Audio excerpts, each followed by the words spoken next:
Halo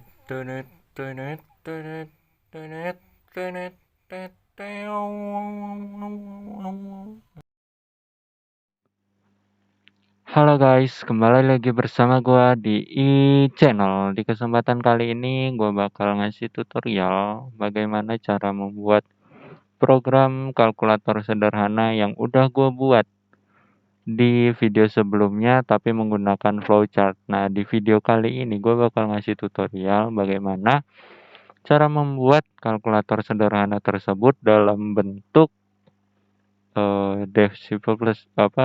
file CPP ya guys. Oke, di sini gue bakalan jelasin step by stepnya. Yang pertama teman-teman harus lakukan adalah dalam membuat kode C++ sederhana itu adalah memasukkan include iostream. Jadi jangan lupa untuk membuat kode ini pada setiap teman-teman membuat C++ ya.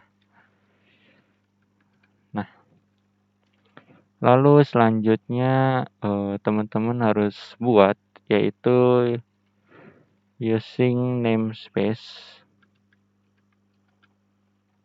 std. Nah, teman-teman, fungsi using namespace std ini adalah agar teman-teman tidak mengulangi std yang akan diberikan pada kode nantinya. Jadi teman-teman bisa mempermudah dengan menggunakan using namespace std pada coding kali ini ya teman-teman. Lalu teman-teman masukkan integernya atau jika pada logarithm itu adalah deklarasinya ya. Integer main kita buka tutup kurung. Nah, lalu yang teman-teman harus lakukan selanjutnya adalah membuat tutup kurung yang seperti ini. Ini berfungsi untuk merangkum kode, jika selesai maka dia akan selesai prosesnya, begitu ya teman-teman. Jangan lupa untuk membuat tutup kurung kurawal ini. Lalu teman-teman selanjutnya bisa langsung memulai dengan memasukkan integer integer dalam mendeklarasikan angka ya. Di sini teman-teman bisa masukkan huruf X, bisa teman-teman ikuti aja seperti yang saya buat. Lalu selanjutnya kita akan membuat sebuah proses perkalian ya, perkalian, pertambahan, pembagian, dan juga pengurangan. Nah, pada proses tersebut tentunya kita akan memasukkan input seperti angka yang akan kita tambah dan juga hasil masukan untuk hasil. Maka di sini tentunya dalam melakukan pembagian, perkalian, dan pengurangan kita akan menemukan yang mana huruf tersebut berbentuk cacah, tidak berbentuk bilangan bulat. Maka teman-teman bisa masukkan di sini float. Kita masukkan aja bilangannya itu A, lalu bilangan B, lalu kita masukkan itu hasil. Nah, sudah teman-teman buat seperti ini, jangan lupa untuk masukkan titik koma. Kenapa titik koma? Titik koma itu untuk menghentikan sebuah kode dalam satu baris seperti ini ya. Lalu teman-teman enter aja. Kita buat di sini code. Jadi untuk code sendiri itu berfungsi sebagai dia kayak output pada logarithm, dia mengeluarkan tulisan gitu ya teman-teman. Teman-teman bisa ikutin aja yang saya buat di sini seperti ini ya. Program kasir sederhana. Nah, jangan lupa titik koma ya. Lalu teman-teman buat cout lagi. Nah, di sini salah satu proses pentingnya yaitu teman-teman berikan kode kepada user agar tidak bingung dalam membuat kayak user ingin melakukan pengurangan, pertambahan, pembagian, atau perkalian. Di sini teman-teman arahkan dengan membuat seperti ini contohnya. 1 itu untuk tambahan, jangan lupa titik koma, lalu ciot 2,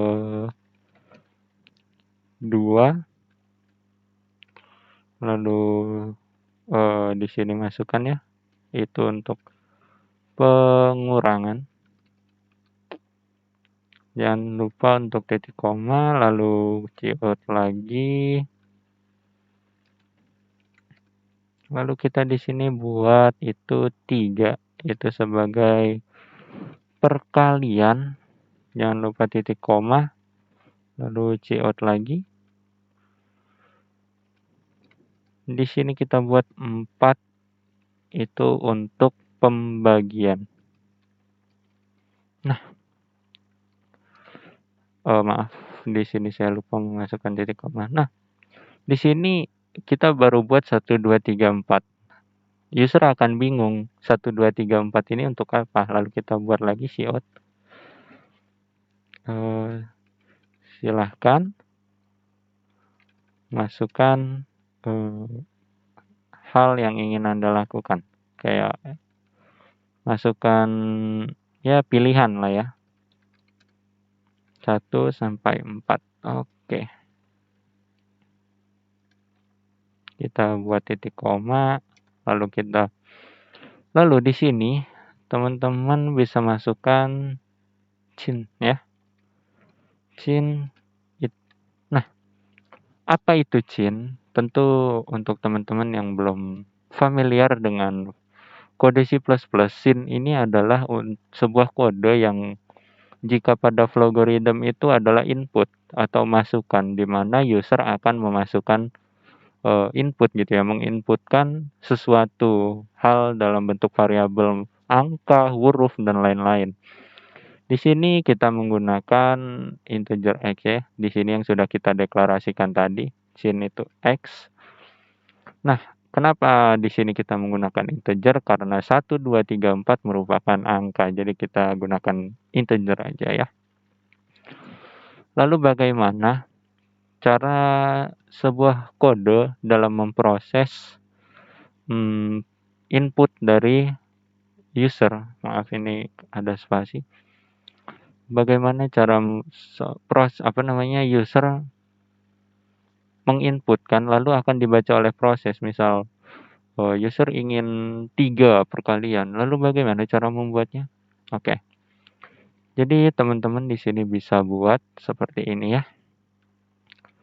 Kita menggunakan switch. Switch itu seperti pembacaan terhadap variabel yang kita pilih di atasnya sebelumnya gitu ya. Teman-teman bisa ikutin aja, di sini kita gunakan X. Kenapa kita gunakan X? Karena inputan di sini yang ada di sini, inputan X ini akan dibaca oleh switch, yang mana akan diolah oleh switch menjadi sebuah variabel gitu ya, atau proses baru nantinya. Nah, jangan lupa jika kita menggunakan switch itu kita buka tutup kurung kurawal lagi. Lalu selanjutnya teman-teman bisa membuat dengan seperti ini ya. Case 1 atau pilihan 1 ya. Titik 2 jangan lupa. Lalu ciot biar rapi. Teman-teman bisa masukkan seperti ini. Masukkan. Di sini kita gunakan variabel A, yaitu angka yang akan kita tambah, pertambahan ya di sini. Kita tambahkan. Masukkan A. Kita gunakan seperti ini agar rapih ya. Jangan lupa titik koma, lalu ciot lagi, atau maaf. Di sini kita gunakan cin ya. Karena kita akan memasukkan kode A. Lalu kita seperti ini kan. Nah, seperti yang udah saya jelaskan tadi ya teman-teman, sin ini adalah sebuah input yang akan dilakukan oleh user. Di sini bisa teman-teman masukkan A. Lalu jangan lupa titik koma. Lalu buat ciot seperti ini. Kita gunakan masukan untuk yang B. Masukkan B. Seperti ini ya teman-teman. Lalu titik koma jangan lupa. Lalu teman-teman bisa buat seperti atasnya, yaitu sin Ya, bisa teman-teman tebak. Oke, benar.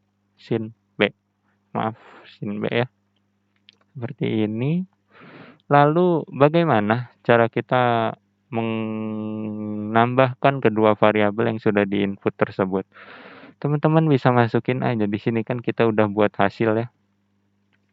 Hasil sama dengan A ditambah B. Jangan lupa untuk di titik koma. Nah, hasil di sini tentu akan terbaca nantinya seperti baris selanjutnya yang akan teman-teman lihat. Di sini kita akan mengeluarkan hasil dari penjumlahan, pemrosesan penjumlahan variabel yang sudah dimasukkan tadi. Teman-teman tinggal buat aja cout. Seperti yang udah saya jelasin, cout itu merupakan output ya teman-teman. Di sini kita masukkan hasilnya adalah kita seperti ini kan. Lalu teman-teman buat seperti tanda panah 2 lagi agar apa? Agar kita bisa membuat setelah strip yang ada di sini itu kita bisa masukkan hasilnya. Jadi teman-teman masukkan aja hasil dah titik koma. Oke, jika kita menggunakan switch dengan satu case gitu ya. Teman-teman jangan lupa untuk membuat break agar membatasi case atau case 1, case 2, case 3 dan seterusnya ya. Setiap case itu terbatas tidak menjadi satu kode gitu. Nah, di sini kita buat ya case 2 titik 2. Pada case ini teman-teman tidak perlu membuat titik koma ya. Agar lebih cepat teman-teman bisa copy aja di sini ya, maaf. Di sini teman-teman bisa copy, lalu di sini ya. Teman-teman bisa paste aja dan hanya perlu merubah di sini menjadi pengurangan. Dan mudah dipahami sebenarnya. Seharusnya mudah dipahami ya teman-teman. Lalu case 2 ini untuk apa? Case 2 ini kan untuk pengurangan. Nah, pengurangan agar sesuai dia akan mengurangi, jangan lupa di sini itu akan ditulis pengurangan ya teman-teman. Lalu di sini kan tadi case 1 penjumlahan, di sini jangan salah pada A plus B. Di sini A min B. Lalu selanjutnya kita buat lagi case 3. Kita enter, kita paste aja biar cepat. Lalu kita lihat di sini itu untuk case 3 itu adalah sebuah perkalian ya, sebuah variabel atau proses perkalian. Jadi kita gunakan aja bintang. Bintang itu sebuah kode untuk kali ya, teman-teman. Lalu selanjutnya teman-teman bisa membuat case 4. Ya, seperti ini. Lalu enter, lalu paste lagi. Nah, pembagian. Untuk pembagian sendiri teman-teman bisa gunakan garis miring. Ya.